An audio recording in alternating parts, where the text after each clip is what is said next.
retomando, então, o nosso ciclo de Sirihana, já fizemos 2 palestras. Eu sempre explico rapidamente para vocês do que se trata.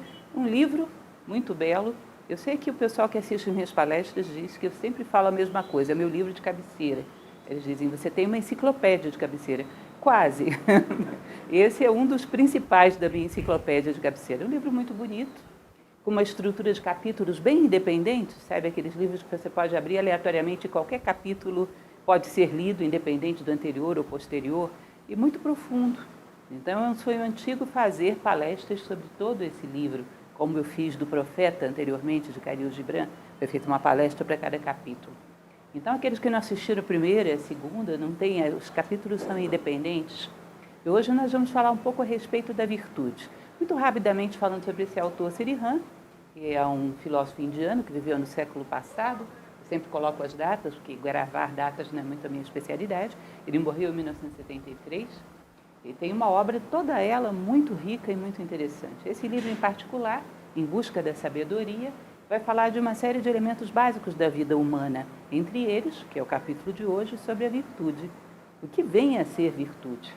Aliás, é uma palavra muito desacreditada nos nossos dias. Ele vai começar falando exatamente isso, que as palavras, em geral, estão desacreditadas. Isso é um conceito que ele retoma de Platão, para vocês terem uma ideia. Platão diz isso em 2.400 anos atrás. Ele diz que as palavras já estavam desacreditadas. Coloque 24 séculos em cima disso. Elas esvaziaram e se desacreditaram. Isso significa que dizer uma palavra não traz agregado necessariamente o seu conteúdo. As duas coisas se desvencilharam. Que tem certas palavras que elas são uma chave. Você tem que ter condições morais para abrir aquela porta e penetrar e ver o que ela contém. E quando as pessoas baixaram muito no nível moral, nível de profundidade, elas têm a chave, mas a porta não abre. Então você fala amor. O que é amor? Sei lá, é uma coisa... É isso que as pessoas vivem dizendo umas para as outras no dia dos namorados. Mas o que significa profundamente? Às vezes, no day after do dia dos namorados, já não tem mais. O que é de fato isso? Então, tem várias palavras que estão vazias. E ele considera que virtude é uma das mais importantes. E, consequentemente, também uma das mais vazias. Tá? Então, vamos falar hoje sobre isso, a beleza da virtude. É sempre interessante a gente tentar guardar uma ideia que seja de cada um desses capítulos. Eu tenho mania de resumos, síntese. Eu acho que no final das contas, diante da morte, nós vamos olhar para trás e vamos ter que poder fazer uma boa síntese da nossa vida. Quais foram as ideias principais que foram vividas, assimiladas, transmitidas. Então, eu acho isso um bom hábito. Então, espero que vocês possam guardar alguma ideia, levem disso alguma ideia que seja prática, que seja interessante. Tá? Então, ele diz, o significado das palavras é descoberto através da vida e da ação. Não adianta você pegar um dicionário, abrir lá, você vai ver um monte de sinônimos. Mas os sinônimos vão significar tanto para você quanto a palavra original. É como eu te dizer uma palavra em alemão, você não sabe o que significa, pega um sinônimo, sei lá, em mandarim. Você vai ter 2 palavras sinônimas entre si, mas ambas desconhecidas. Não vai adiantar nada. Ele diz, você descobre o significado das palavras na prática, na vida, e não meramente pegando outras cujo conteúdo você também desconhece. Ele vai falar que sabedoria, virtude ou virtudes são palavras extremamente desacreditadas. Chegou a ter um certo ranço moral que as pessoas rejeitam, sobretudo os jovens. Você dizer que alguém é um sábio, parece uma coisa meio religiosa, né? Assim, meio como se fosse um nome meio místico. Chega ao ponto das pessoas duvidarem que a sabedoria exista. Virtude ou virtudes também. Não parece uma coisa meio estranha, como se fosse meio puritanismo, né? Gera uma certa rejeição nessas palavras. Não significam mais quase nada. Essa é que é a verdade. Ele vai dizer, sempre houve uma preocupação de enumerar as principais virtudes humanas e definir o que é a virtude. Os gregos faziam isso, Platão fazia, falava da prudência, da temperança, da coragem, da justiça. O cristianismo medieval ia falar da caridade, da inocência e da pureza. Sempre houve uma busca de tentar definir o que seria a virtude e quais seriam as fundamentais. Porque, de uma maneira ou de outra, pelo menos aqueles homens mais, digamos assim, preparados, mais maduros da sociedade, sabiam que o ser humano precisa desenvolver virtudes, que ele veio aqui para isso. Só que esses termos, muitas vezes, se esvaziaram com o passar do tempo. O que era prudência para os gregos já não é a mesma coisa para nós. Ele vai falar da tradição a que ele pertence, era um indiano. Ele vai falar da tradição Mahayana, o budismo Mahayana. Esse budismo Mahayana vai enumerar 7 virtudes, que eles chamam de 7 portais. Para quem conhece um livro muito bonito de Helena Blavatsky, chamado A Voz do Silêncio, ela fala desses 7 portais, que são 7 virtudes que vão uma abrindo a porta para que vem depois, para que finalmente o homem chegue à maior das virtudes, que ele vai falar a respeito dela. E ele fala rapidamente a respeito desses 7 portais da escola Mahayana. A primeira delas, vejam só, o primeiro portal é dana, a caridade ou amor imortal, doação sem reservas, motivada por altruísmo, coração e mente sintonizados com todos os seres. Ou seja, dana, resumindo numa palavra só, é entrega. Disse Srihan e muitos outros autores falam uma coisa muito interessante, que a maior parte dos nossos problemas, se não todos os nossos problemas, provém de uma atitude, que é pensar demais em nós mesmos. Já pararam para pensar nisso? Um excesso de preocupação sobre si próprio. Às vezes eu tenho até um certo medo quando a gente vai em filosofia usar aquela frase antiga grega do Pórtico de Delfos, conhece-te a ti mesmo. E as pessoas acham que o conhece-te a ti mesmo é aprofundar e esmiuçar cada vez mais as características mínimas da sua personalidade. Às vezes conhecer a si mesmo é conhecer mais da condição humana, que é altruísmo, é fraternidade, é amor, e pensar menos em si próprio. Então você percebe as pessoas desesperadas por conhecer seu temperamento, seu horóscopo no zodíaco chinês, ocidental, de tudo quanto é lugar, todos os minúcias da sua personalidade. E estão absolutamente desinteressados com o que acontece à humanidade à sua volta. E então a primeira coisa que ele coloca é dana. Dana é esse voltar-se para fora, perceber a vida, entrega da nossa energia à vida, a necessidade da vida que está à nossa volta. Ou seja, colocar-se a serviço, pensar menos em si próprio. Então essa seria só a primeira das virtudes dos 7 portais. A segunda, Shila. Shila vai equivaler, dentro do nobre e óctuplo caminho, que também é uma tradição budista, ao nobre meio de vida, ao reto meio de vida. Shila significa que todas as tuas formas de vida, todos os aspectos da tua vida sejam limpos e retos.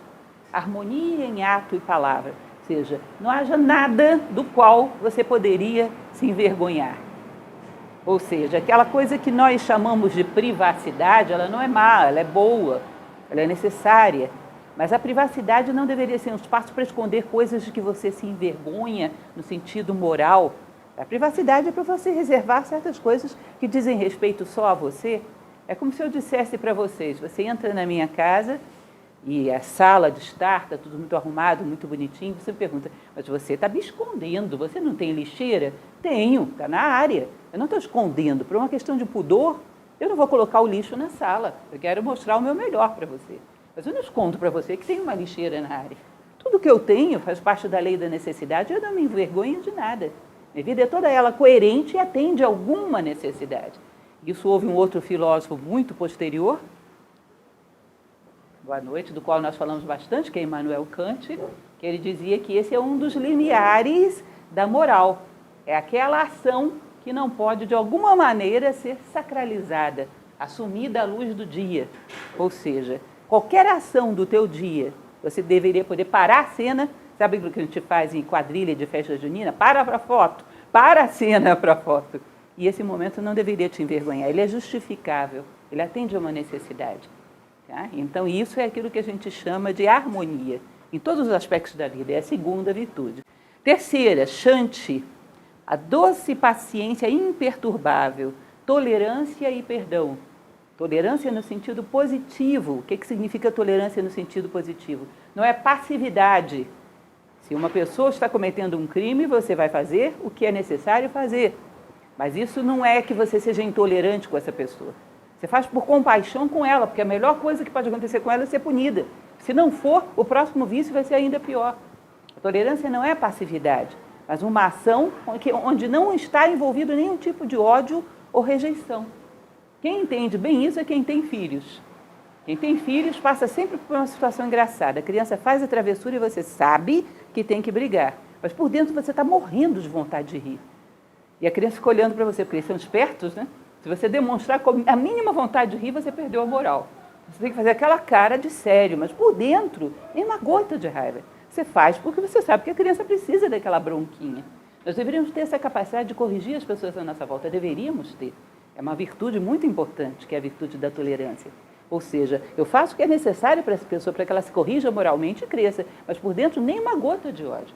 Porque se eu tenho ódio, eu vou ser injusto, vou ser excessivo. E não vou educar, vou traumatizar. O que vai gerar naquela pessoa vai ser revolta e não aprendizado. Entendem? Então essa é a doce tolerância chamada de Shanti, que vai gerar uma capacidade grande de justiça. Sem ela não existe essa possibilidade.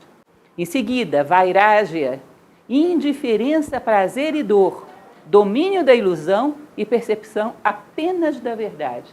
Isso me lembrou uma cena da minha infância também, onde eu tinha uma sobrinha que tem exatamente a mesma idade que eu, e nós tínhamos um hábito interessante, que é ficar olhando pela janela e discutir qual era a estrela que era nossa.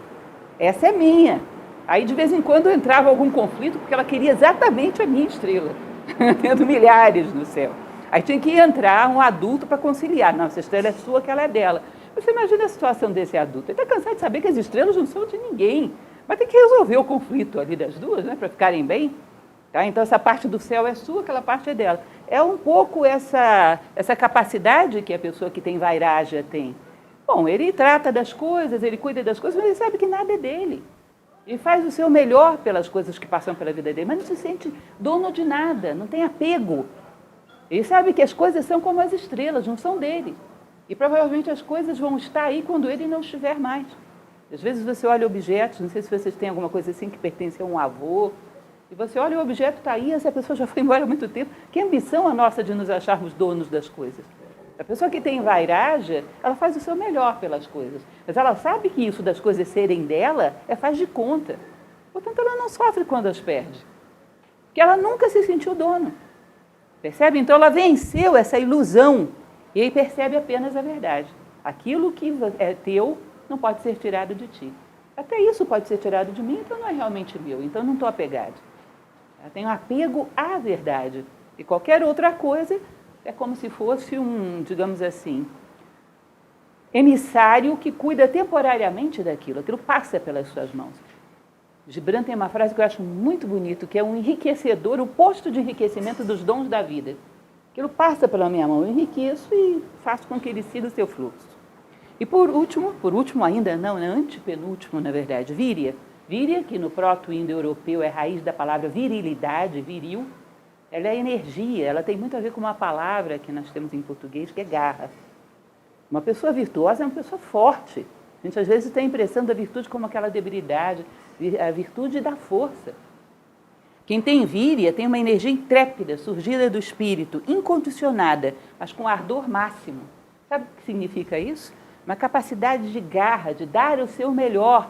Bom, e se os outros não recebem, não reconhecem, se a semente que você jogou não dá frutos, bom, eu sinto muito, mas eu vou continuar dando a melhor semente. E com toda a intensidade que eu puder. Ela não vai ficar uma única semente no meu silo. Eu vou entregá-las inteiramente. Ah, mas as pessoas não reconheceram, que pena para elas, né? Mas amanhã eu vou fazer com duplo ardor. Amanhã eu vou dar toda a minha energia, vou ao máximo. Uma capacidade de garra, de ir à vida, sem considerar outra possibilidade, senão dar inteiramente a si próprio. Entregar tudo. Existe uma imagem que eu acho muito bonita do professor Jorge Ângeli Braga, que é o fundador de Nova Acrópole, ele falava de uma vela. Hoje a gente tem velas lindas, né, de formas bonitas, quando a gente ganha fica com uma pena danada de acender aquilo para não estragar. Eu tenho uma vela lá em casa de Vênus, imagina, nascimento de Vênus Botticelli em vela, quem vai acender uma coisa dessa? Mas você imagina em Brasília, com esse tempo seco, se você não acende, já passei por isso, ela resseca e esfarela toda. E morre do mesmo jeito, só que morre sem nunca ter nascido como vela, sem nunca ter dado luz. É triste isso, né? O ser humano é um pouco parecido com a vela, ele nasceu para dar luz. Ah, não, eu vou poupá-lo. Tá bom, poupa, mas ele vai morrer do mesmo jeito, sem nunca ter nascido como ser humano. Ele é parecido com a vela, ele também nasceu para dar luz. Tá? Então, Virya dá o seu máximo. É esse sentimento de que você tem que vir ao mundo e dar o seu recado. Tá? É uma garra tremenda de ir até o seu limite, nunca menos. Não negociar com os dons da vida. Tá? Dhyana. Dhyana, que é contemplação, que vocês vão ver que é a origem da palavra Zen no Japão. Quando passa pela China vira Shana, quando chega no Japão vira Zen. Dhyana, que é a contemplação, é uma contemplação muito especial. Vocês vão entender já já que essas virtudes, uma vai nascendo de dentro da outra. Porque no fundo, para Sirihan, existe uma equação muito simples. Evoluir é vencer o egoísmo. E fim de papo. Evoluir é vencer o egoísmo. Perceber que a separatividade é uma balela, um engano. Perceber que o universo está todo interligado, que nós somos um. Quanto mais perto disso você chega, mais sábio você é, mais virtuoso você é. Dhyana, vocês vão ver que é uma capacidade de meditação onde eu não olho a cadeira e tento entender a cadeira do ponto de vista meu. Eu quero que ela seja macia porque eu quero me sentar, eu quero que ela seja bonita para combinar com a minha decoração. Eu tento pensar na cadeira a partir dela mesmo. É uma capacidade de você se fundir com o objeto observado e vê-lo de dentro. Eu sempre conto uma história que a maioria daqueles que assistem minhas palestras já sabem minhas historinhas de cor, mas tem umas que são muito boas e eu ainda não arrumei outras melhores, então vocês me perdoem que eu tenho que contar. Que é da minha filha quando era pequena e tinha uma época em que a gente morava na Paraíba, estava uma economia de água, o pessoal todo preocupado em economizar água, e ela chegou em casa revoltada, fazia jardim de infância. Ela chegou em casa revoltada, porque a amiguinha dela disse que não ia economizar água, porque o pai dela podia pagar. E aí ela falou, mãe, mas eu achei aquilo uma maldade. Porque não é porque o pai dela pode pagar, é pela água em si, coitadinha dela. Ela fica triste da gente tratá-la desse jeito. Eu nunca tinha parado para pensar essa capacidade da criança de olhar a água a partir da água. Coitadinha da água, ela vai ficar triste de ser maltratada desse jeito, de tratada de qualquer maneira. Imagina que isso, dentro da inocência da criança, é um pouco de Dhyana. Não é porque eu, sabendo usar, não vai faltar. Você conhece essa frase? Sabendo usar não vai faltar significa o seguinte, se eu tiver certeza que não vai faltar, eu uso de qualquer maneira. Porque eu estou pensando a partir do meu interesse. Pensar a partir da água. Pobrezinha dela, vai ficar triste. Isso é Dhyana, olhar as coisas a partir delas. E Dhyana vai conduzir a última paramita, o último portal, que é Prajna, que é a compreensão perfeita. Porque se eu vejo os seres a partir deles mesmo, eu chego próximo de compreender a verdade de cada coisa, a essência de cada coisa, que talvez o próprio ser não tenha descoberto ainda. E eu o ajudo a descobrir, que aí ele vai fazer ponte com uma outra coisa sensacional, que é o verdadeiro amor. Essa capacidade de ajudar cada ser a descobrir a sua própria essência. Essa fusão da essência tua com a essência daquilo que é observado. Então, essas são as 7 virtudes dentro da tradição Mahayana. E aí ele vai dizer, isso é uma frase extremamente exigente, que é uma reflexão que eu sempre faço comigo mesma. Alcançar-se e não viver, pelo menos amar a verdade em si, sem um pequeno eu buscando êxito ou projeção em tudo. Percebam? Ainda que eu não alcance viver toda a verdade nesse momento, pelo menos, em primeiro lugar, ter certeza que ela existe. Segundo lugar, ter certeza de que vale a pena buscá-la. Em terceiro lugar, amá-la, a verdade. E não o que eu posso ganhar com ela, ou o prestígio que ela vai me dar se eu tiver. Amar a verdade. Como é que você vai atingir a verdade se você não tem nenhuma certeza que ela existe? Porque no nosso mundo atual, se você falar para uma pessoa, você sabe a verdade, ele vai dizer, que verdade? Porque a verdade para mim não é verdade para você. Olha, isso é bem discutível. Cuidado, porque cada conjunto de seres tem algo que é verdadeiro para eles. A fotossíntese é verdadeira para os vegetais. Os instintos são verdadeiros para os animais. A bondade, a beleza, a justiça, a fraternidade são verdadeiras para os seres humanos. Não é relativo. Você pode não concordar, mas vai continuar sendo. Como aquela velha história da Idade Média, todo mundo achava que ela era plana, a Terra, naquela época. E a Terra continuou redonda, não estava nem aí para a opinião dos homens. A verdade não é fruto da opinião humana. Existem coisas que existem em si, independente da opinião humana. Se não houvesse homens, ainda haveria essas leis da natureza. A verdade é uma lei da natureza. Reconhecer isso e amar a verdade, isso é uma coisa que tem um poder tremendo. Que você considera que ela tem uma existência em si, uma lei do universo. E que não deve haver coisa mais importante para você adquirir do que isso. Eu tenho um outro velho exemplo de 1001 utilidades, que eu uso muito no curso de filosofia, que eu digo para vocês imaginarem o seguinte. A Renata, digamos que ela perdeu uma nota de R$100 aqui dentro da escola. Aí nós vamos ajudá-la a procurar, porque ela precisa desse dinheiro, vamos ajudá-la.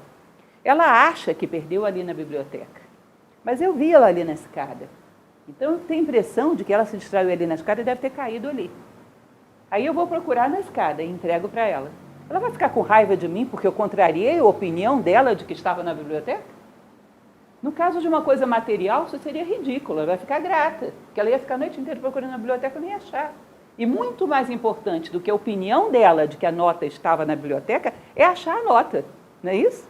Por quê? Porque com coisas materiais a gente não tem dúvida, isso seria uma loucura. Agora, quando se trata da verdade, percebam como é que as pessoas em geral raciocinam. Estamos buscando a verdade sobre alguma coisa. Você percebe que ele sabe mais do que você. Ainda assim eu luto pela minha opinião, porque senão todo mundo vai pensar que ele sabe mais do que eu. Imagina, João, você vai sair daqui e vai acabar com a minha reputação. Ou seja, vocês já viram isso na discussão? Alguém desconfia que o outro está mais próximo da verdade do que ele, mas ele não abre mão da sua opinião. Por quê? Porque isso vai fazer com que ele saia em desvantagem e para ele não interessa achar a verdade. Interessa que as pessoas pensem que ele é o bom. Ou seja, existe uma série de coisas mais importantes do que a verdade na nossa hierarquia de prioridade. Entre elas, a nossa imagem, nosso status. Como é que você vai achar a verdade se você não está procurando? Então, perceber a verdade como algo que tem um valor supremo. Platão dizia que se não houvesse amor à verdade, não é possível, por exemplo, um diálogo. Porque cada um vai para um lado, porque o que está defendendo é a sua imagem, que são muitas. A verdade, nesse caso, que é uma só, uniria. As imagens separam. Então, se você não consegue viver plenamente a verdade em alguns dos seus aspectos, pelo menos saiba que ela existe e a ame, e tenha como meta. Isso é o mínimo. Através da verdade, você vai achar a verdade em si próprio, que é a sua identidade, as suas virtudes, o seu amor, a sua justiça, tudo que é real você vai encontrar por esse caminho. Senão você vai entrar e sair da vida apenas com sombras. Vai ser um marionete de ilusões, mais nada.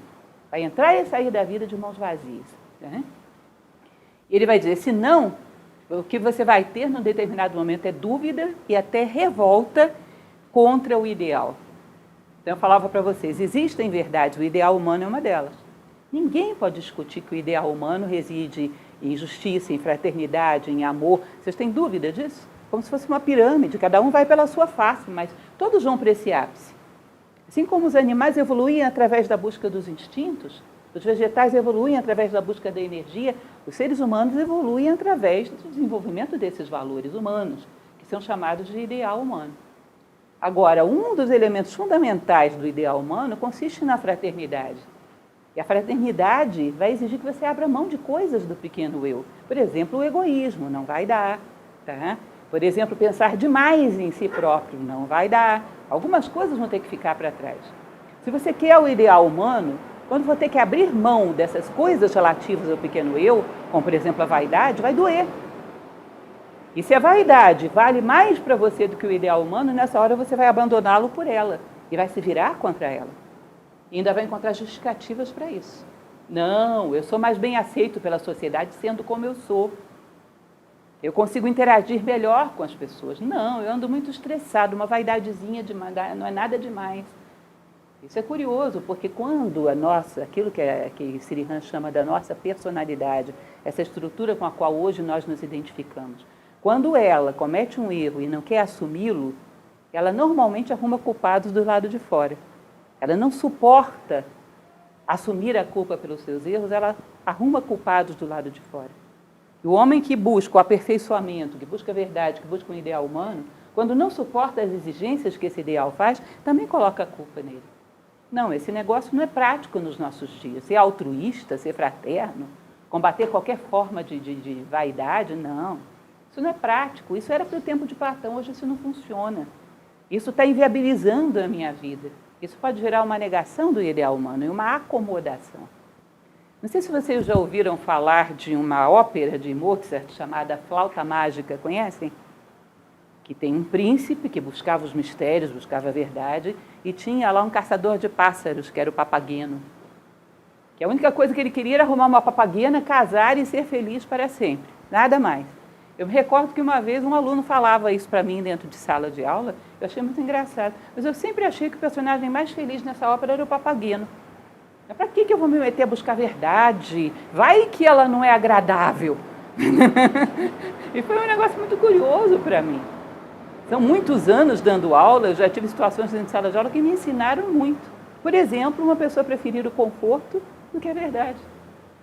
O agradável ao verdadeiro. Preferir o prazeroso ao bom. E isso é próprio de uma sociedade que faz ódio ao conforto, uma sociedade materialista. É muito difícil você argumentar nessas condições, muito difícil.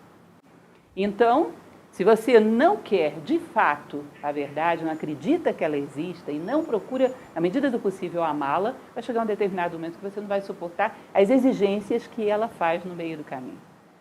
Não vai pagar o preço. Já contei para vocês milhares de vezes, mas como diz a Rede Globo, vale a pena ver de novo, porque essas historinhas são boas, ajudam a entender. Aquela história daquele rei que queria muito ser aceito como discípulo por um mestre budista, um mosteiro. E era um rei muito generoso, e ele vivia indo lá, ouvir os ensinamentos desse mestre, e o mestre nunca o aceitava como discípulo. Aí chegou um dia que o mestre resolveu submetê-lo a uma prova. O príncipe chegou para ele e falou: olha, mestre, hoje eu ouvi falar no meu reino sobre egoísmo.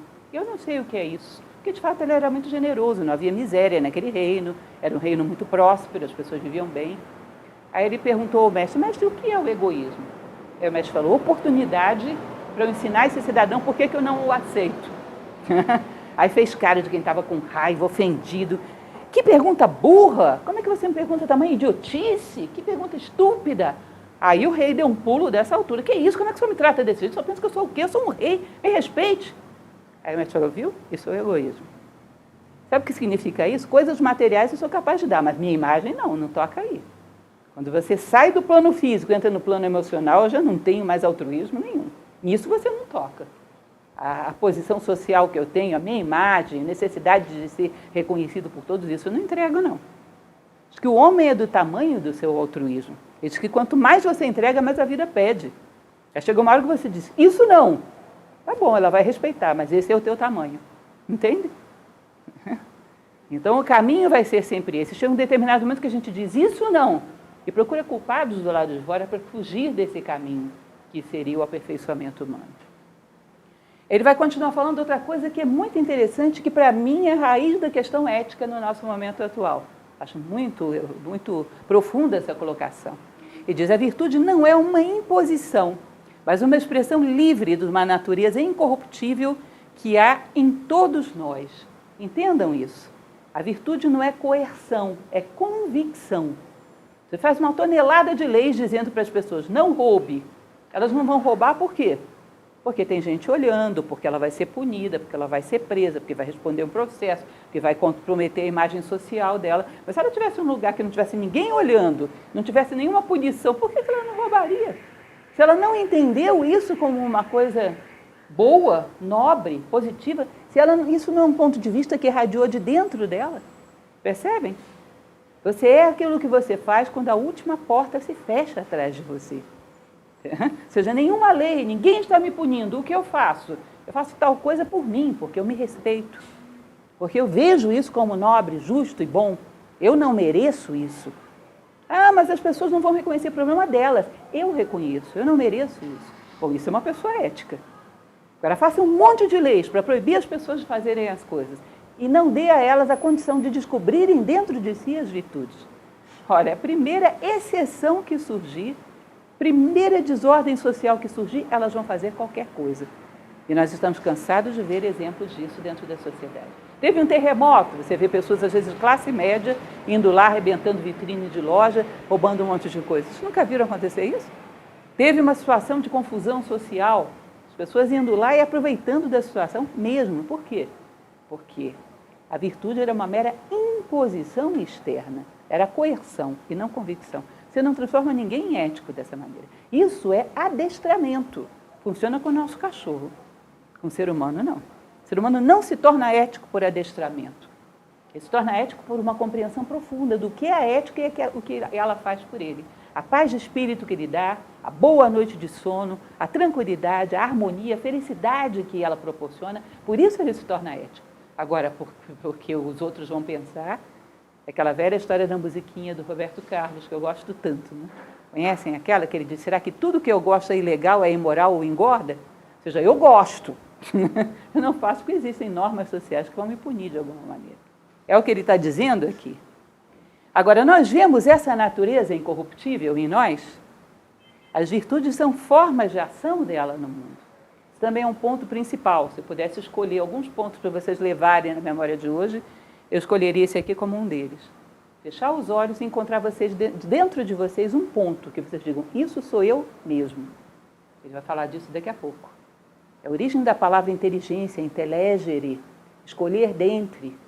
Você vai virar para dentro de você, você vai ver os processos culturais da sociedade, da família que você tem, o temperamento que você herdou da família, o jogo de opiniões e de paixões que a sociedade tenta jogar em você todo dia, os pensamentos do coletivo. Vai encontrar uma balbúrdia de barulho, no meio disso tudo um ponto luminoso, que simbolicamente é representado como a ideia do centro. Você percebe, isso sou eu, achar-se dentro de si mesmo. Na hora que você acha você dentro de você mesmo, qualquer ação que venha daí é legítima e é virtuosa. E ele vai dizer mais adiante, e é bela. E se não vier daí, não existe verdadeira beleza no mundo. Qualquer coisa que venha desse ponto luminoso que você tem que encontrar dentro de você. Os egípcios chamavam isso de coração. Banha todo o teu pensamento, palavra e ação em águas do coração.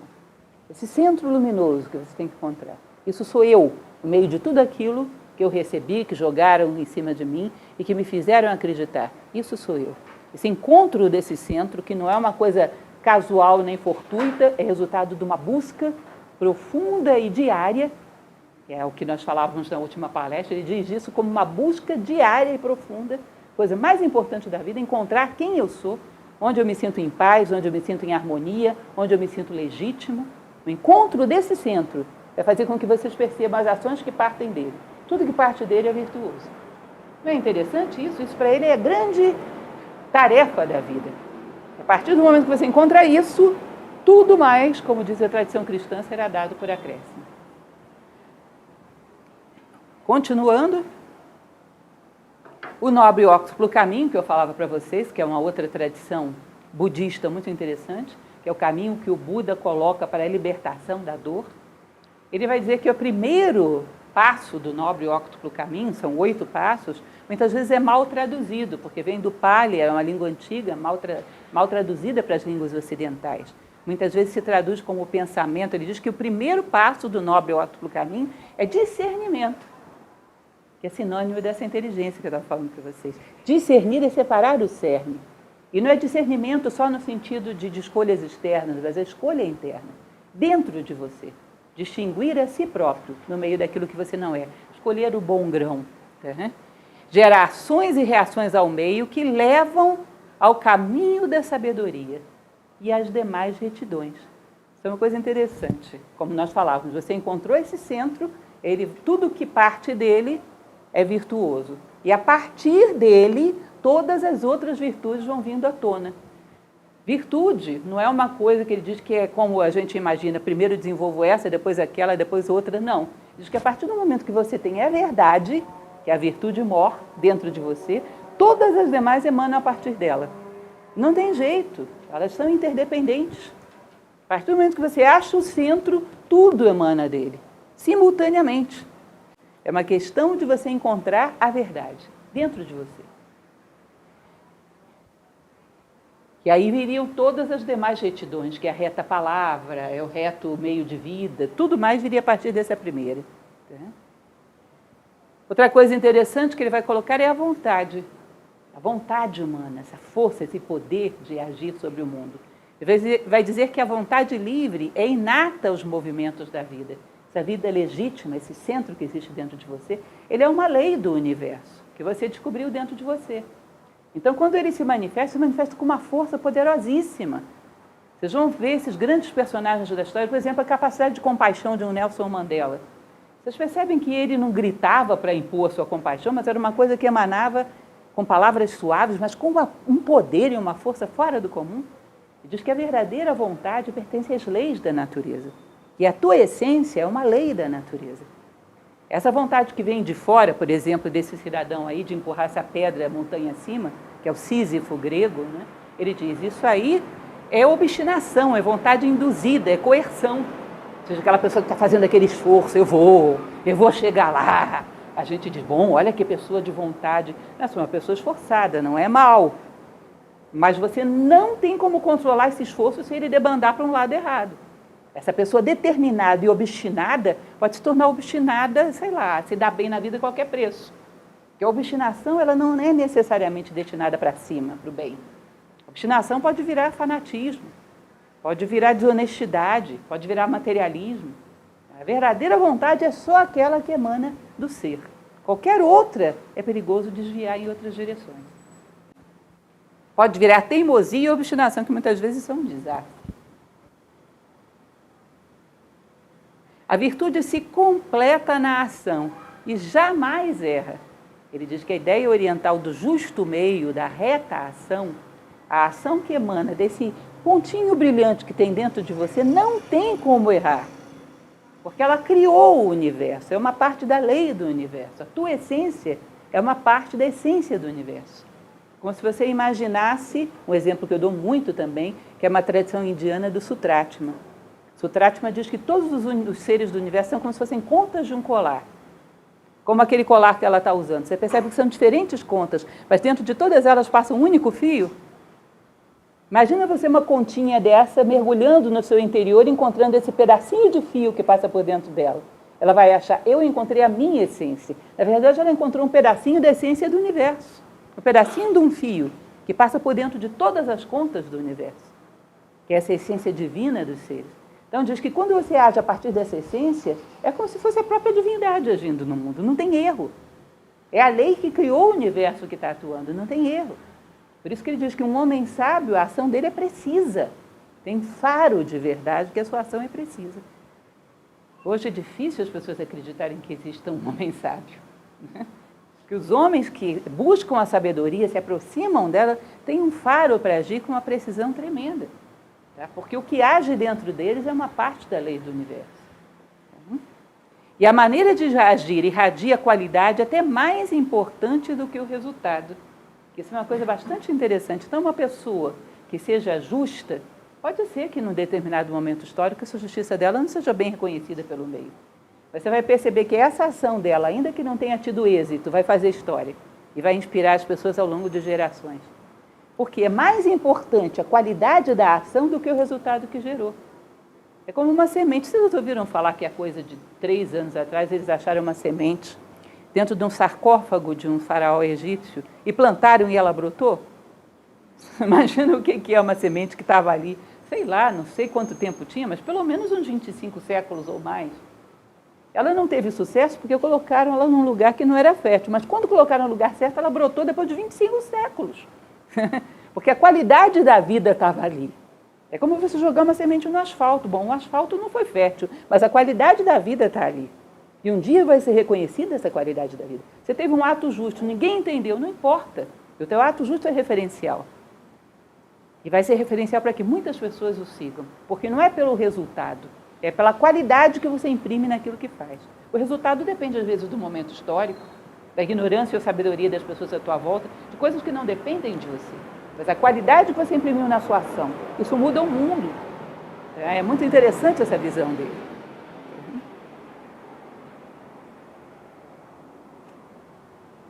A ação da natureza unificada gera sempre ações harmoniosas em si e entre si. Então, significa isso? Todas as ações de uma pessoa, quando ela agir a partir desse centro, dessa sua essência, são coerentes entre si. Quando nós somos incoerentes, significa uma hora eu agir a partir de um ponto, outra hora a partir de outro. Houve contradição de mim comigo mesma e por isso as ações são contraditórias. Uma pessoa que age sempre a partir do mesmo ponto, as ações, elas não são só boas em si, elas são todas coerentes entre elas. A vida dela é como uma sinfonia, nenhuma nota está fora. Um sábio é assim.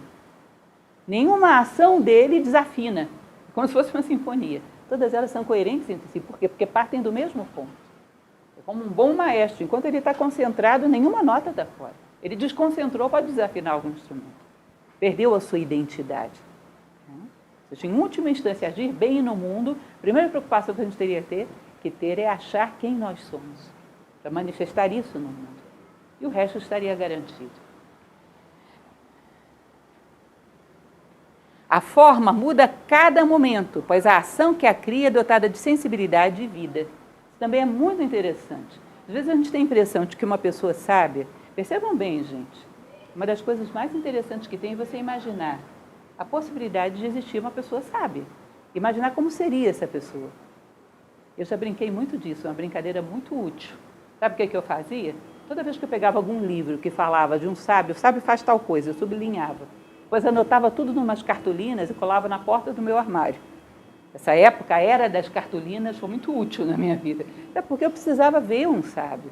Queria imaginar como é que era um sábio andando no meio da rua, enfrentando o engarrafamento da Ponte do Bragueto, lidando com o meu chefe.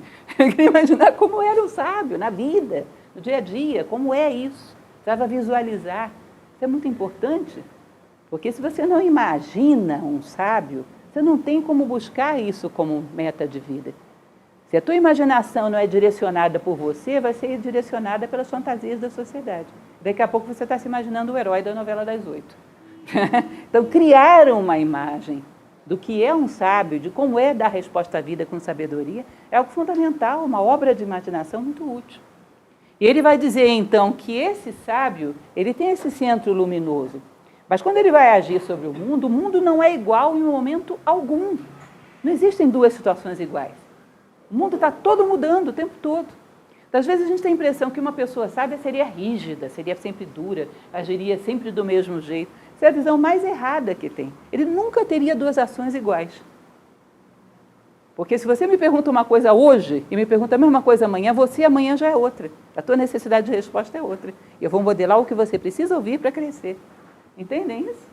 É que nem aquela história do médico homeopata que eu gosto de contar. Entram duas pessoas com o mesmo sintoma no consultório dele, saem com medicamentos diferentes. Sabe por quê? Você é um ser humano gripado, ele é outro. Tem toda uma conjuntura de vida por trás da sua gripe que não é igual a dele.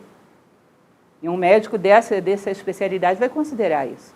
Cada momento da vida, a vida vai mudando. Eu vou adequar essa luz às condições que o mundo manifestado pede. Essa luz projetada no chão não é igual a essa luz projetada na grade, no teto, na roupa dela. Eu vou dando respostas adequadas. Vocês conhecem a história do Buda e dos 3 rapazes que foram perguntar se existia Deus? Já ouviram essa história? Chegou primeiro para o Buda, Siddhartha Gautama. Mestre, existe Deus? E ele disse, não, não existe. Isso o discípulo dele do lado, Ananda, olhando, né? Quieto, ouvindo.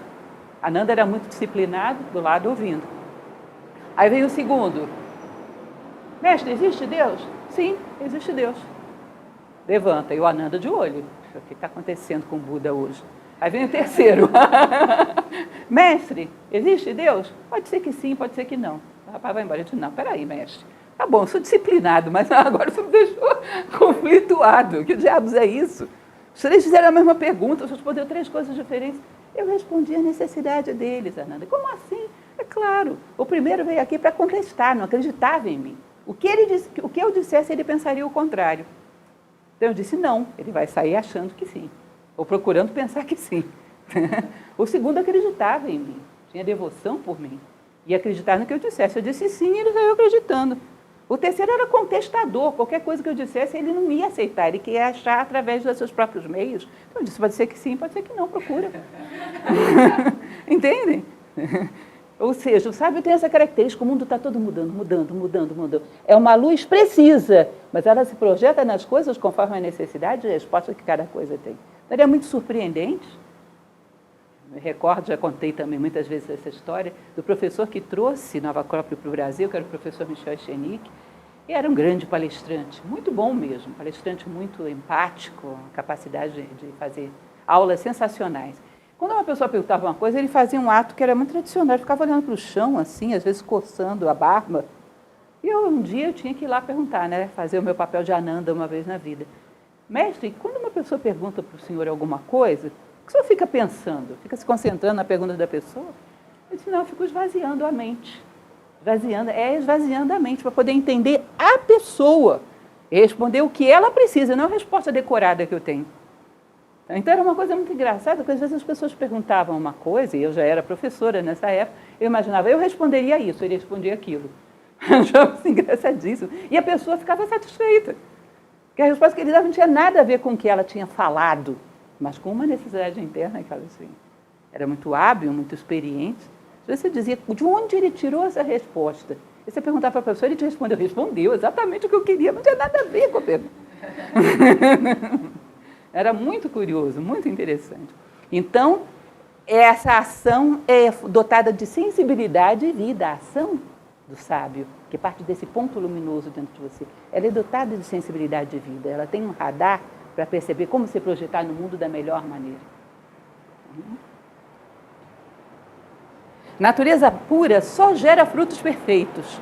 Frutos dessa natureza são mais belos do que qualquer beleza externa. Os indianos eles têm um conceito muito bonito, que é Savitri, resplendor. A Índia tem um monte de deuses, né? Então tem vários deuses para se relacionar a um fenômeno, no caso o fogo, a luz. Savitri é só o resplendor. Ele diz o seguinte, se alguma coisa não tem o verdadeiro fogo, não tem resplendor. Resplendor é beleza, e a verdadeira beleza só vem quando dentro dos seres há o verdadeiro fogo, que é o fogo espiritual. Senão é um resplendor externo, artificial, um reflexo. Acho que a verdadeira beleza só vem dos atos que partem desse ponto luminoso dentro de você. Senão é só aparência.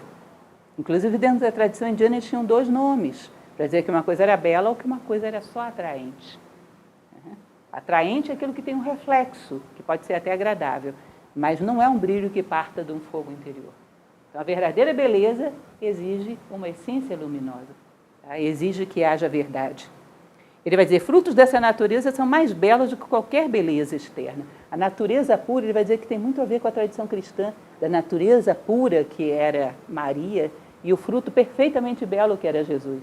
Só uma natureza pura, essa ideia da virgindade, da pureza, só uma natureza pura gera frutos belos. Senão, não. E se não há naturezas puras, não há beleza no mundo, só há aparência. Aliás, ele vai falar mais adiante sobre a questão da beleza de uma maneira maravilhosa. Dificilmente vocês vão ver um autor que defina o amor e a beleza como siriano.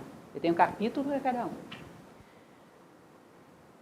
Natureza espiritual é tão plástica, sensível e harmoniosa que muda cada momento, sem nada que possa distorcer ou impedir a sua ação. Aspectos da harmonia da base revelados. Então você imagina o oceano. A água fica sempre se movimentando, né? Aquelas pequenas ondas, às vezes grandes ondas, e uma luz se projetando sobre aquilo. Digamos, por exemplo, a luz da lua. Ela ilumina determinados pontos da onda que são os ângulos mais belos dela. A natureza material está sempre se movimentando. O mundo manifestado está sempre mudando a cada minuto, sempre vibrando. Diz que quando as coisas são iluminadas pela luz do Espírito, ou seja, quando um ser sábio olha para as coisas, vê sempre aquilo que elas têm de mais verdadeiro, aquilo que elas têm de mais luminoso, ou seja, ele vê a beleza em todas as coisas. E às vezes ele vê a beleza num ser que ainda não viu a beleza em si próprio. Ele pode ajudar esse ser a ver a beleza em si próprio. Porque não existe nada no universo que não tenha beleza dentro de si. Entendem isso? Deixa eu tentar explicar de uma maneira mais clara. Imagina que você estudou alemão lá no 2º grau. Você sabe poucas palavras, não lembra mais, mas vem e você encontra uma pessoa perdida no meio da rua que só fala alemão. Você não vai ter que puxar à tona aquele alemão que você sabe poder indicar para ele a rua? E essa pessoa não te deu a oportunidade de trazer à tona esse pouquinho que você sabia, que você já tinha esquecido? Acho que um sábio, quando ele passa pelas pessoas, ele vai obrigando as pessoas a trazerem a beleza à tona, porque senão não comunicam com ele. E é a única oportunidade que essa pessoa tem de trazer à tona uma beleza que ela nem sabia que tinha. Ou seja, por onde ele passa, ele vai deixando um caminho de luz. Ele traz a luz à tona. Se você não trouxer a luz à tona, não tem comunicação com ele. E tudo tem uma luz escondida dentro de si. Ele vai deixando um rastro luminoso. Entendem isso? Às vezes as ideias de Sri Ram são muito metafísicas, a gente tem que inventar uns exemplos esdrúxulos. Ele vai deixando um caminho luminoso por onde ele passa. Ele vai dizer que as virtudes básicas, existem virtudes básicas da natureza essencial da alma e virtudes auxiliares, práticas, acessórias, tá? Que podem ser distorcidas. Ainda há pouco a gente falava, por exemplo, a respeito de algumas delas. Por exemplo, uma pessoa que tem muita energia. Bom, é uma virtude que se a pessoa for boa, é bom, né? Mas se for, de repente, um bandido, um marginal, era melhor que ele fosse menos energético. Uma pessoa que é muito esperta, bom, é bom, vai perceber qual é o melhor caminho para fazer as coisas com o menor dano, mas se for desonesto, era melhor que ele fosse mais bobinho, não é isso? Ou seja, tem virtudes que elas são operacionais, tá? Elas podem operacionalizar, mas elas não são virtudes de base, de essência. Tá? Ele disse que numa época materialista a gente dá mais valor às virtudes operacionais, por exemplo, que uma pessoa seja esperta do que ela seja boa. Quando alguém vai contratar alguém como funcionário, por exemplo, você dá mais valor a ele ser esperto do que ser bom. A ter energia do que a ter fraternidade. Já percebe? Você já viu alguém botando um anúncio no jornal, quero um funcionário fraterno? Mas tem energia, tem disposição, tem iniciativa. Tá? São virtudes acessórias. Se viram para o lado errado, dão um prejuízo grande. Tá? Então, essas virtudes, como, por exemplo, humildade, inocência, pureza e amor, ele diz que elas são capazes, elas são virtudes de essência. Elas são capazes de gerar as virtudes acessórias na direção correta. Mas quando nós estamos numa época materialista, as acessórias são tidas como principais. E, às vezes, isso gera uma série de equívocos. Mergulhar profundamente em si mesmo permite ver o bem e o mal dentro e fora e corrigir sem coerção. Imagina você, um pai, uma mãe, educando uma criança, ou um adolescente, ou um aluno, seja lá quem for. Ao invés de simplesmente dizer, não faça, senão eu te castigo, você tem a capacidade de fazer com que essa pessoa perceba por que isso é bom. O bem nessa ação. A bondade que isso traz à tona quando ela faz. Ou seja, não tire as coisas dos seus colegas. Bom, as coisas não são suas nem dos outros, mas respeitar o outro vai fazer com que você seja capaz de desenvolver amor, com que você seja capaz de ajudar as pessoas a crescerem, ou seja, conseguir trazer à tona na pessoa a compreensão desse ato, ao invés de simplesmente criar uma motivação externa. Não faça por causa disso. Agora, se você fizer direitinho, você ganha tal coisa, se não fizer, perde outra. Entende? O nosso processo de educação, ele gera motivadores externos. Sabe aquela história que se você for bonzinho, Papai Noel traz presente? E o dia que você descobrir que não existe Papai Noel, vai ser bonzinho por quê? Será que não dá para a gente ajudar a pessoa a compreender o valor da bondade? Só se você tiver a bondade. Você não vai explicar para mim o gosto de algo que você nunca experimentou. Entendem isso? Ou seja, mergulhar profundamente em si mesmo permite você saber o que é o bem e o que é o mal. Portanto, você não é manipulável. Você olha para as coisas e vê o que é bom e o que é mal. Tem uma visão própria sua. Tem discernimento, porque se você vê a si próprio, você é profundo em si próprio, você será profundo em todas as coisas. Isso também é inexorável. Uma pessoa que é superficial em relação a si própria, qualquer opinião que ela vai ter sobre o mundo vai ser superficial. Como alguém que não se conhece vai conhecer alguma coisa? Vai saber usar as coisas em proveito próprio. Vai saber o que as coisas são? Não. É a história do know-how, saber como. Vai saber por quê? Não. Então vai ser um bom usuário, mas não um sábio.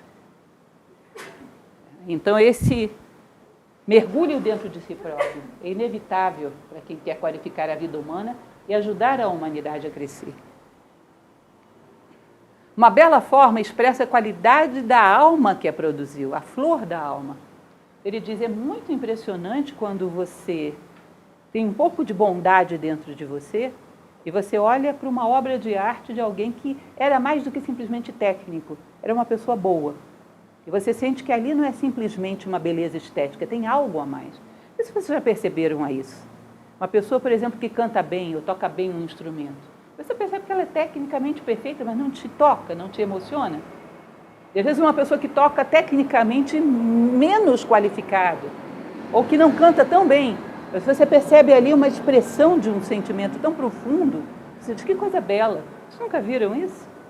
Você reconhecer beleza numa coisa que talvez tecnicamente não seja o top, mas você percebe que emana alguma coisa de dentro.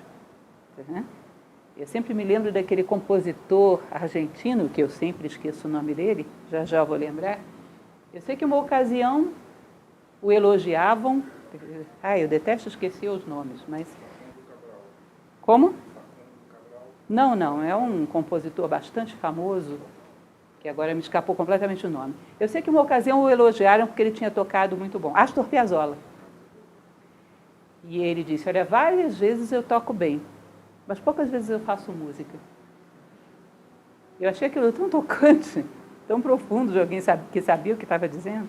Várias vezes eu toco bem, mas poucas eu faço música. E se você sabe o que é fazer música, de alguma maneira, não música através de instrumentos, mas música através das suas palavras, através da tua vida, através dos teus atos, ainda que você nunca tenha estudado música na sua vida, você ouve essa pessoa tocando, você vai reconhecer. Isso é belo. É aquilo que se chamava do observador fidedigno, que Kant, Hume costumavam falar sobre isso. Você quer saber no mundo, sei lá, da música antiga da Índia, que eu não conheço nada, eu quero saber o que era boa música lá. Sabe o que eu faço? Eu pego um homem virtuoso indiano e pergunto para ele. Uma pessoa virtuosa tem capacidade de reconhecer o que é belo. Por quê? Porque a harmonia interna permite que ele reconheça a externa. Isso ele chamava de observador fidedigno. A cópia já não é capaz disso. Sabe por quê? Porque a cópia não existe. Digamos que eu pegue um momento de êxtase de Michelangelo, que é a criação de Adão, onde Deus está despertando o homem para a consciência espiritual, e tente fazer uma cópia muito tecnicamente perfeita. Mas não existem duas coisas iguais no universo. Sempre vai faltar algo que veio de dentro de Michelangelo, que não pode vir de dentro de mim se eu não tenho nada dentro. Eu vou fazer uma cópia que tem um corpo idêntico, talvez, muito parecido, porque idêntico não existe. Mas algo vai fazer com que a alma não encarne ali. E aquilo não vai transmitir a mesma coisa que o original transmitiria. Isso é muito interessante para quem já viu uma obra de Michelangelo, eu me lembro bem do Moisés, porque as pessoas ficam extasiadas diante daquilo, até crianças, fica todo mundo assim olhando. O que é isso? É uma coisa fora do comum. Você percebe algo mais do que simplesmente uma pedra bem esculpida, tecnicamente bem esculpida. Uma pessoa hábil faz uma cópia igualzinha e não desperta os mesmos sentimentos. O mais parecida possível, não desperta os mesmos sentimentos. É curioso isso, né? As coisas verdadeiramente belas vêm da alma e tem uma parte dessa alma impregnada nelas. Ele diz que essa é a verdadeira beleza, é a flor da alma. As virtudes são manifestações da beleza atemporal da alma. Surgem quando se é altruísta, ou seja, quando se extirpa o pequeno eu.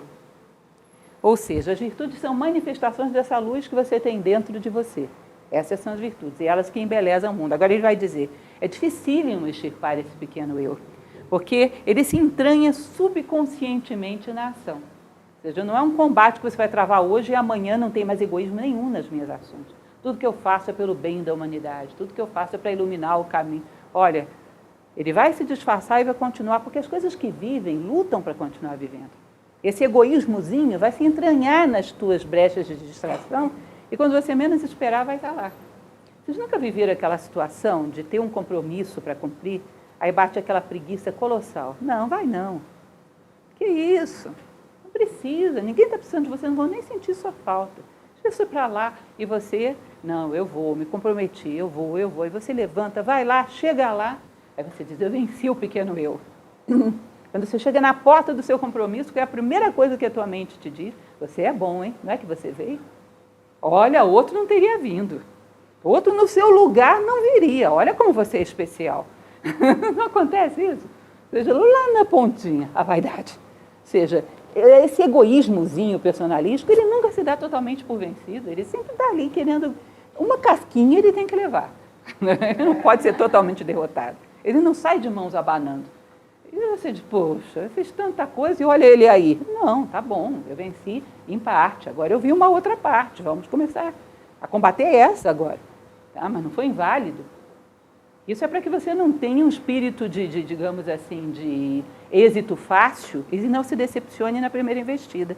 Sabe aquela pessoa que resolveu, sei lá, não comer mais doces?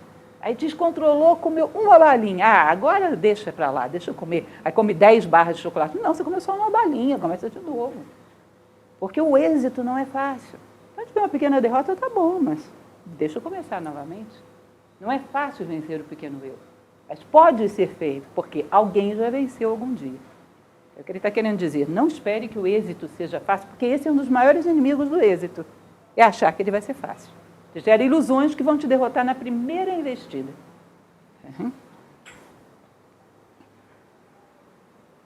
Se uma qualidade da alma aflora com perfeição, arrasta as demais. Não é necessário cultivar uma após a outra. Como se fosse fazer uma filinha. Agora a generosidade. Depois da manhã, o altruísmo. Depois tal coisa. Você imagina uma pessoa, depois a justiça. Você imagina uma pessoa que consegue 100% da generosidade. Tem jeito dela não ser justa? Tem jeito dela não ser amorosa? Tem jeito dela não ser altruísta? Porque se ela tem 100% da generosidade, vai ter que usar tudo. Ela vai ter tudo ao mesmo tempo. Porque, na verdade, todas essas virtudes são irradiações de uma coisa só. São só alguns aspectos de um prisma que você está vendo. Se você consegue a plenitude de um, você tem todos. Não tem como. Uma pessoa 100% justa não vai ser honesta? Como? Não, a honestidade é amanhã, hoje é só a justiça. Não vai dar. Ou seja, não é uma sequência. E isso é interessante porque quando você descobre dentro de você aquela virtude de maior brilho, não sou uma pessoa generosa. Se você procura ir qualificando essa generosidade, trabalhando com aquilo que você tem maior dom, maior facilidade, você percebe que ela vai arrastando naturalmente as outras virtudes. É um ponto de menor resistência, é bom para se começar a trabalhar. A virtude não pode ser ensinada em palavras, pode ser transmitida por estado de comunhão, verdadeiro amor, por exemplo. Fazer para vocês uma aula sobre o que é o amor. Já fiz um monte de palestra, um monte de coisa. Mas não acredito que saia nenhum amoroso por causa disso, porque eu falo bem ou porque as palavras são bonitas. Agora, se eu conquisto uma dose de verdadeiro amor dentro de mim, uma dose dessa virtude, eu sou capaz de fazer com que algo dessa virtude gere uma luz que desperta um pouquinho dela nas pessoas que queiram me ouvir, que queiram recebê-la. Percebe? Porque também o ser humano tem um livre-arbítrio que aquilo que ele não quer desenvolver, ele não pode ser forçado. Se você quer o amor e eu tenho algo dele, eu posso gerar uma comunhão onde eu ilumine um pouquinho desse amor em você. Platão dizia que a melhor coisa que nós podemos fazer pelas pessoas que amamos é crescer como seres humanos. Isso você tem algo para dar, mas não dá através de palavras, é uma comunhão. É como se a luz que está dentro de mim lançasse alguma luz dentro de você, trouxesse alguma coisa à tona, eduzisse, que é a raiz da palavra educação, trouxesse à tona. A real natureza do amor é desconhecida pela maioria. Ele vai ter um capítulo inteiro falando sobre a real natureza do amor, muito bonito. Mas ele vai dizer que o verdadeiro amor, uma característica, ela é uma luz interna que ilumina as coisas. Então, quem tem verdadeiro amor tem capacidade de iluminar todas as situações para fazer com que todas elas mostrem algo de bom. Uma pessoa que tem uma dose de verdadeiro amor, não existe nada negativo na sua vida. Porque ele vê as coisas através desse amor e tudo mostra um lado luminoso. Então, sabe aquela pessoa que quando você está junto com ela, parece que a vida é mais fácil. O sábio é sempre assim, estar ao lado dele torna a vida toda mais fácil. Por quê? Porque tudo ele é capaz de iluminar e mostrar algo de positivo, de bom, de construtivo. Ele é capaz de mostrar que a vida sempre está contribuindo para o crescimento de todos aqueles que queiram crescer. Ele olha com esse foco. Portanto, traz à tona o lado luminoso de todas as coisas. E, por fim, a ação da natureza espiritual é espontânea e irrestrita. E a beleza da virtude está nessa doação completa. Você já sabe o que significa ser virtuoso? Saber quem você é e agir no mundo a partir daquilo que você é. Uma doação completa da tua natureza aos teus atos, às tuas palavras. Jamais trair a tua natureza naquilo que você manifesta no mundo. Descobrir quem você é e irradiar essa luz sobre a sua vida. Ou seja, um exercício constante de buscar descobrir dentro de nós o que é o humano, o que é a minha essência, o que se espera de mim no mundo, o que eu vim fazer aqui. E manifestá-lo, consultá-lo a cada ação. Iluminar todas as minhas ações a partir desse ponto. Isso é uma pessoa virtuosa. E a partir dessa descoberta, dessa identidade, todas as demais virtudes serão dadas por acréscimo.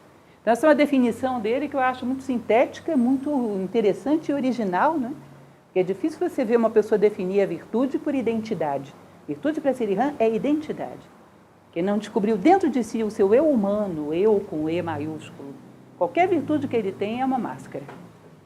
Tá? É para inglês ver, como se diz popularmente. É uma convenção.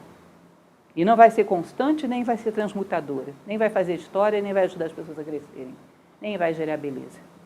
Não vai iluminar o caminho. E é isso. Basicamente, hoje é o nosso capítulo sobre a virtude. Como eu falei para vocês, vale muito a pena terem esse livro, lerem, sobretudo lerem acompanhando as palestras que a gente está fazendo, para que possam tirar dúvidas, para que possam esclarecer. Vocês vão ver que tem coisas aí pela frente que são fantásticas, fantásticas. Cada capítulo esclarece um aspecto importantíssimo da vida. E não esqueçam, todos os dias, do que eu fiz hoje, quando foi que eu fui eu mesma. Quem era eu no meio do dia de hoje? Essa ação não, essa foi uma convenção. Essa foi um hábito. Essa foi um comodismo. Essa era eu, tá bom. Isso é a minha joia do dia. Amanhã eu vou desenvolver mais desse tipo de ação, agir a partir daí. caçar a si próprio dentro do seu dia, todos os dias. Hoje eu não fui eu mesmo em ponto nenhum. Bom, amanhã eu tenho que virar esse jogo. Tem que encontrar um momento onde eu fui eu. Uma pequena ação, onde aí eu me reconheço, isso era eu. E cultivar mais esse espírito, trabalhar a partir desse ponto, irradiar, expandir fronteiras, encontrar-se todos os dias, um minuto que seja, onde você era você mesmo, e desenvolver isso. E as ações que partirem daí serão virtudes, senão não. Podem ser até corretas, mas não são verdadeiramente boas.